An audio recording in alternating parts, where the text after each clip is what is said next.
Hello, everybody. Here we are again. This is part where we get an expert on stage and talk about the subject that we are discussing, which is debriefs and freelancing. I'm going to get her on stage immediately and start. Hi, Sonja. Thanks for being here. Hi, Aryeh. Thanks for having me this time. That's all right. We are talking about working with freelancers. Last month, we talked to Aryeh Jansen, who talked on this topic from the perspective of being a company and trying to ask freelancers to do work for them. You are a freelancer, an artist, so you get approached a lot, I can imagine. Could you quickly just introduce yourself? Yeah, of course. So my name is Sonja van Vuure. I work as a 2D artist for games mainly, but also do some illustration work on the side. Currently, I'm working on a project for Gamius called Lake, which I do art direction for. I also do mood boards, model sheets, character design, giving feedback, stuff like that. So I actually do quite a lot. That's quite a lot. Is there one specific part of that you like more than the other, or do you like the variety of that work? Well, I really like to learn something new every year. That's always what I try to go for. So this year that was Blender, for instance. Oh yeah. So well, my main focus will always be 2D, like actually asset creation. Mm-hmm. But I try to, that broadens to textures as well, for instance. So anything 2D. And how long have you been doing this? I've been doing this since I started on the Utrecht University of the Arts in 2008. And then in 2011, I started my own company called Vuurig. And so that's sort of when I started. And When you started your own company, what was kind of the first thing you did to try and earn a living? Like, what did you tell people? Well, I told them that I did 2D work and I was like as general as possible, because I was just like, I need to make a living. And if I can do that by, drawing in general, I'm already happy. So I just started doing a lot of illustration work for, how do you say it in English? Like building companies, like. Okay. Yeah. And from that, my first actual game assignment was later. That first year was for Spill Games. And I actually, after that first assignment, I went and worked for them a year. Then we had the big layoff from Spill Games, and I was part of that. So and then after that, I continued with freelancing.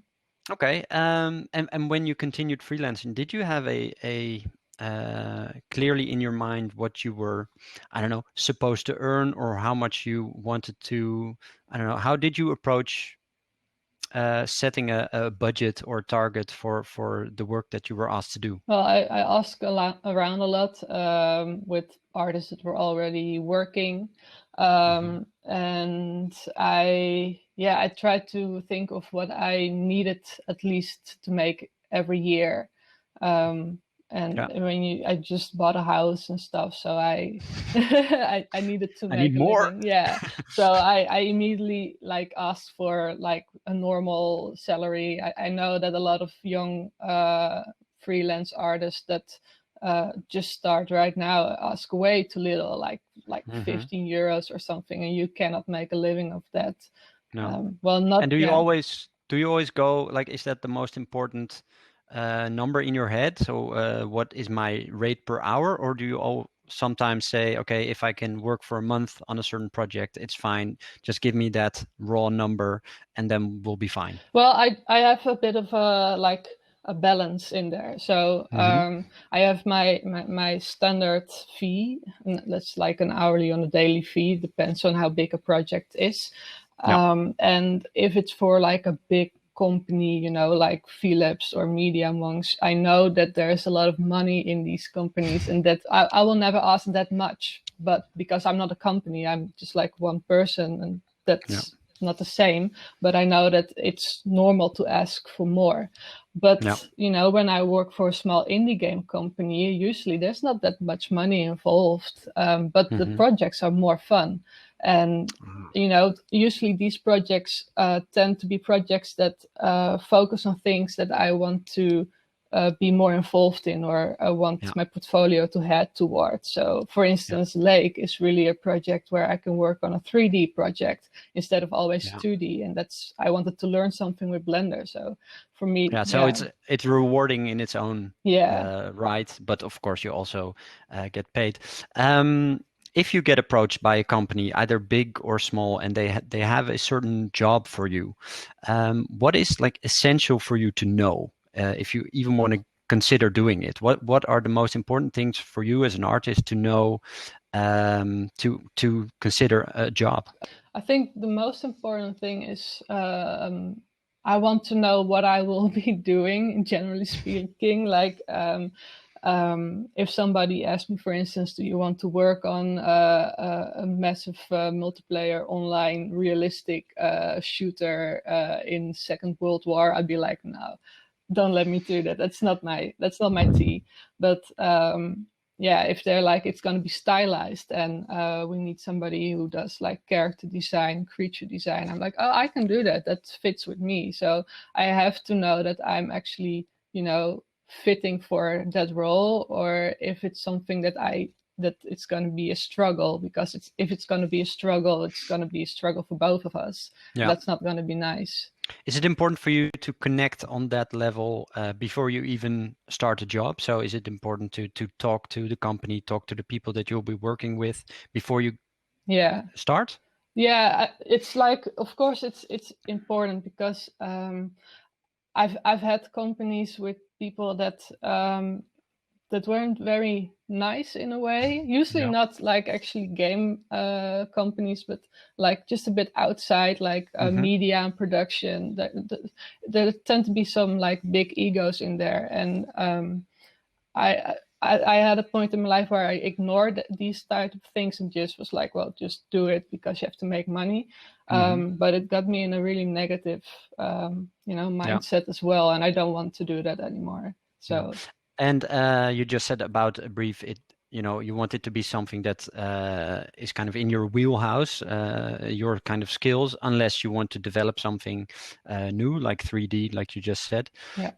Is it important for you, for instance, if it's assets, that you know exactly the amount of assets that you're going to make, that you know exactly the sizes that you need to deliver, when you need to deliver them, all those kinds of things? How important is that? It's pretty important, but it also depends, because some companies, they're just like, we want to hire you for an X amount of time or an indefinite amount of time, and this is what we need, and let's just see how far you can get and how smart you can work with that deadline.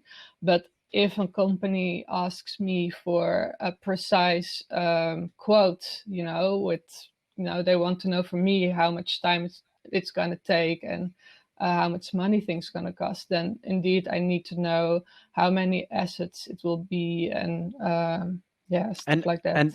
And do you discuss upfront what any like extra work iterations would cost? Because sometimes companies can ask for dozens of iterations, which could double your workload, for instance. I got a safe, how do you say it?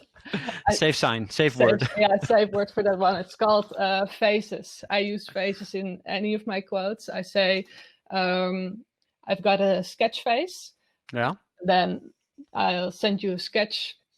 Just keep it simple, right? Send you a sketch. You either approve it or you give me some feedback.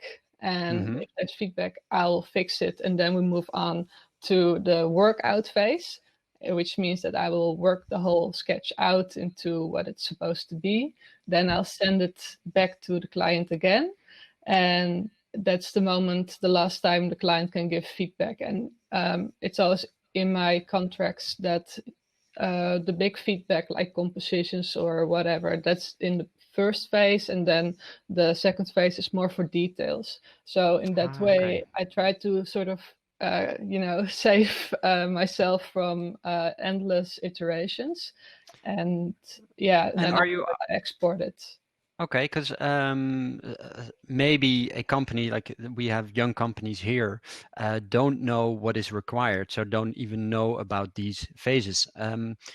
Are you open with a new company to say, hey, I can explain a little bit how I work? Is that kind of a discussion with those phases that you want to have with companies? Is that important, or would you rather not do that? I always try to be open about it, because if they don't understand it and we sort of turn into you said this and I said that, and that's going to be a hassle. So I try to be as open as possible about everything. And maybe you can help them a little bit in that regard. If they don't know, we have a couple of companies here that consist mainly of programmers that know each other and don't know how the art side work. We also have companies that are mainly consist of artists, but you're free to enter a discussion like that, and you wouldn't mind that as an artist, because it takes a little bit of time, right? That's also time that you have to calculate in your head, that you cannot work on something else. Yeah, that's true. Yeah. And also, by the way, if there's a bit of extra feedback afterwards or in between, I'm not like, oh, I'm not going to do that, because that's not what we signed up for. So it's always a bit of a balance. But I do try to help when I notice that a company isn't really that experienced with working with an artist, for instance. Then of course I'll just make sure that if they give feedback, like look at this or look at that, or right. Yeah. And to getting back to what is absolutely necessary for you to know when you start something or start collaborating, a question that comes up here is, what are things you like and dislike in a briefing, in an assignment briefing? Well, things I like are, what do I like about an assignment briefing? I think what I like, if there's like a mood board in there, or if a client already knows a bit of the direction they want to head in, that for me is a really nice way to see what they have in mind. It's not always that I want to go in that direction. Maybe I'll think of something else and I will show that and check if they like it. And if not, then we'll do the client directions, of course. Right. Another thing is that I always find it important to know technical limitations, stuff like that. So what are we making this art for? If we are making a mobile game, I cannot work with two big files, or I need to think of how to 9 slice everything as smart as possible. And so I need to know what the actual puzzle dimensions are gonna be to make my little puzzle in, which is gonna be the game art. And is there something that you hate seeing in an assignment brief? Yeah. Where you think, yeah. I have this a lot with media companies, that they tend to instead of explaining me what I always call it the puzzle, like the puzzle dimensions are going to be, they already think of the way to solve that puzzle. So they're like, yeah, just do exactly this. And then it's like, well, I could do it, but it's usually not the smartest way. Like one time I had a client that was like, can you make 50 dark versions, silhouettes of these swords? And I was like, well, you can just turn the albedo color black in Unity and then done. Yeah. And how do you get to deadlines? Something, because usually somebody who like a company wants it as soon as possible, but you have your own schedules as well. How do you get to deadlines that are realistic? These are always the hardest questions, because especially beforehand, because usually I get asked way in the beginning of a project to define a style and stuff, and until you define the style, you don't really know how long something will take, because something that's going to be rather realistic will take more time than something that's like flat design or something. But skipping that part, because that's just going to get really complicated. Well, when a client gives me like a clear asset list, or like an asset list can be as detailed as 20 characters and 7 buttons, square, round, circle. But it also can be like, we need 7 screens for interfaces, and we need, so it can be more broad or more detailed. But using that, I will make a time estimation, and it's just a matter of the time and adding everything together. And then we talked a little bit about your hourly rate, and sometimes there's bigger projects, especially for bigger projects. How does it work with getting paid? Do you have like a requirement to get something halfway or every phase, as you called it? What do you like to do? Well, I know a lot of people, they ask for a fee beforehand, before the project starts. I actually never do that. When a project is like only a week or 2 weeks or a day, I'll just send a factuur. What's the English word? Invoice, thank you. I'll send that after I finish that project. But when a project takes more than a month, like half a year or something, I send an invoice every month. So because I need to pay my food and my house. Of course, it's maybe a very simple question, but it's not always clear. But these are all obviously things that you talk about beforehand, right? Yeah. All right. Yeah. Something else. We briefly talked about how you started, but you are much further along in your career now. What do you think are the biggest differences on how you handled the business side of things now and then? Well, I learned a lot from my mistakes. My first big mistake that I learned from is to undervalue myself, because and maybe that's something, if you do business to business work, that you can think about as well. I once had the chance to work on a really big project, and I could have asked like 50,000 euros for it, which for me, as somebody who's like 22 years old, is just a lot of money. So I was sitting at home doing that whole estimation. I was just like, shaving off parts of all the estimations to sort of cut that money in half, because I felt like I didn't deserve that. And that's really sad, of course. But when I talked with that client, they're like, I'm sorry, but we're not going to work with you, because it's not normal to ask this little money. We don't trust that, and we don't trust you. And I was like, okay. That's a harsh lesson. Yeah, it was a harsh lesson, but a very, very good lesson. Yeah. And another one is to always have a contract, especially with people and friends and family, because if it goes wrong with friends and they don't pay for whatever reason, it's really important to have something legal, because otherwise it's going to be a fight. And who initiates that contract? Is that the company that wants to hire you, or do you do that You yourself? can both do it, but always make sure that if the company doesn't do it, that you do it, because Okay. So you don't start any work without a legal document in place? Yeah, I really don't. I made that mistake a few years ago, where I worked on a project of a friend of mine, and she didn't pay the last 3 months because she didn't get her finances in. It wasn't her fault, but it does mean that at this point I still owe like 10,000 euros. And it's not a nice way to keep a friendship. No, and that's where the legal documents always come into play, when it's not somebody's fault, but you still need to get paid, or that's why you do it. This is going back to working for a bigger company. What do you do when you're on an assignment for a big company and that company is a bit unresponsive regarding to questions or requests for elaboration? Have you had that? Where do you usually one question at a time. Do you usually work with one point of contact with a bigger company? What do you mean with one point of contact? So one person that you communicate with all the time, or are you working with a whole group of people? Well, usually I get added to a team because making games and stuff is teamwork.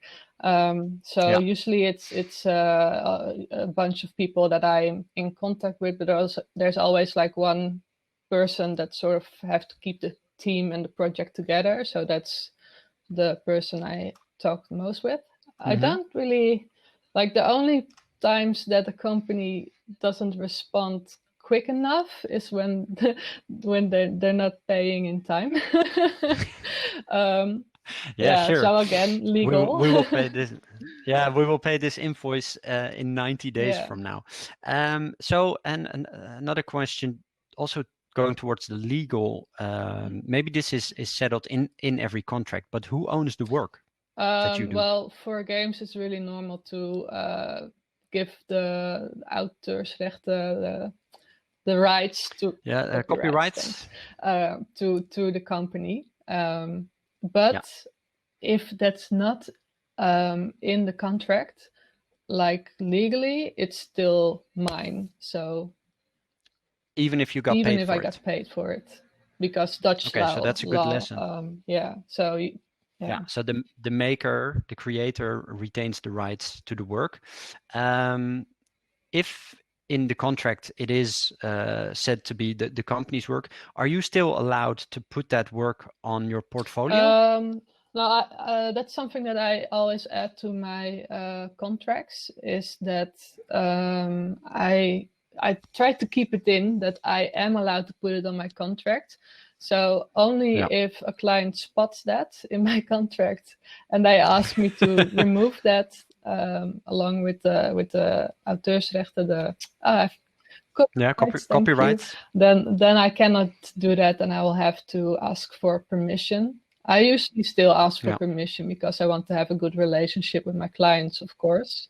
Of course. And then probably you talk about timing as well. So for instance, you put it on your portfolio, but not before date X, or that the game is released, or at some point in time, I never do before something is released, because that would be spoilers. And you're not using it as a marketing tool for yourself before the game gets out, but you do use it as, just showing off what kind of work you can do. It's really for my portfolio to just show, future clients why they should hire me. All right. Another question, how do you get your time estimates for something that you are familiar with? So, how do you get to your time estimates, and do you do any padding? So do you calculate extra time for yourself just because that's the way it works? So I it's always a bit of a gamble, but the more you work and the more you time yourself, the easier it becomes to make a valid estimate. That's the question to the reply to your first question is just really per asset or per screen, make a time estimate. I prefer to work with days or half days, because it makes that whole process of making a time estimate much less, work. But some people ask for an hourly estimate, so that takes like a lot of time.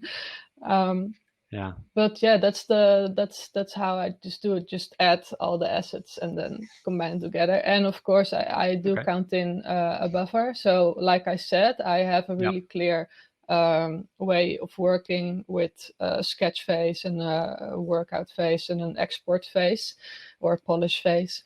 So with that, I usually, you have to add like maybe 30% to 50% extra time for buffer. In my case, usually it's 30. Like usually I'm not used that people want really big changes, but No. But that's something that you calculate in advance. So the contractor, the person that wants to hire you, or the company that wants to hire you, just gets one figure, right? Yeah, they get overview of all the time assets, and and then the buffer is already taken into account in the time. So if somebody asks me to design a screen, I'll just say it's like 1 day, so it's probably like 6 hours of work to create the assets and whatever, and then 2 hours of work for adjustments of placement and stuff. All right. There's questions coming in left and right now, so I'm going to quickly go over this. I think is very important. What is a no-go for you with a start or during a project? This can be like company culture, timeline, budget, etc. What is a no-go, and how do you handle it? If I think that they want too much assets in too little time, that's a big warning sign for me to not work with them. Or explain it and hope that their reaction is positive, because sometimes it's just not knowing what's reasonable. That's also with company culture. If I've had some, I have experienced some sexism with clients. That's a no-go. Yeah, that's like a no-go. I'm not worth my time. See you next time. I don't really care for that anymore. And also another no-go is I had it in my mind, but I forgot it. That was actually the biggest one. Maybe we'll get to back. I also another interesting question is what does your work week like? So how do you divide your work week as an artist? I try to actually keep it really simple, like 9 to 6, and just work between that. And it's at home now usually? It's at home. Yeah, but before Corona, also at home? I have a little office, also at the same place as Gamius, at level 4. So I work from there, or I work at the company that hires me if they want to. But I also sometimes work from home if I feel like it, because it's freelance life. Okay, cool. Another question. These are two. Do you find it different working for? Okay, this is I think Hossein from he does VR. Have you worked for like a VR or 360 project? Is it different? I have worked on these projects at Media Monks when I worked there. They're different, of course, yes, because you have to think in like spatial. It does change my work because when you design something for VR, you need to think of how it will be perceived from 360 degrees view. So, and also like how close something is. So instead of only working behind a desktop, you actually need to go into VR, and especially for placement and stuff, that you just need to, use your dimensions. Yeah, and I have a follow-up question to the work week question. How much hours do you spend actually doing art, but also communicating with clients? I think like actually doing art is like 90% of my week. It is, yes, that's quite a lot. But that's because I don't have that many clients. I work on really big projects, so I have like 2 clients for longer time. Thank you. Longer period of time. And then aside from that, I do a lot of overtime with like smaller projects on the side. So maybe when I say I have an 8-hour workday, 90% of that is doing art, and then 10% is communicating during that 8-hour workday, and then maybe like 10% is outside of that workday. So I guess it's like right. It's actually, it sounds pretty good. 2 more questions, and then we're about to stop already. When faced with more projects than you can realistically take on within an amount of time, which factors are most important in coming to a decision? So that's actually a really good question. What is important to you? What's important for me is, first of all, if I'm already working on several projects that I just cannot take any new ones, so I just have to say no. So I'm not gonna cancel anything that I'm already working on.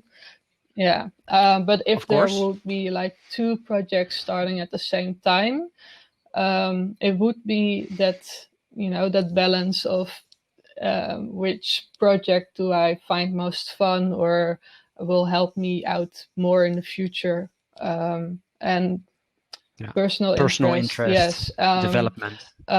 Unless like that other project pays like really, really, really good, then I might do that. But usually it's like, I would go for the first one actually.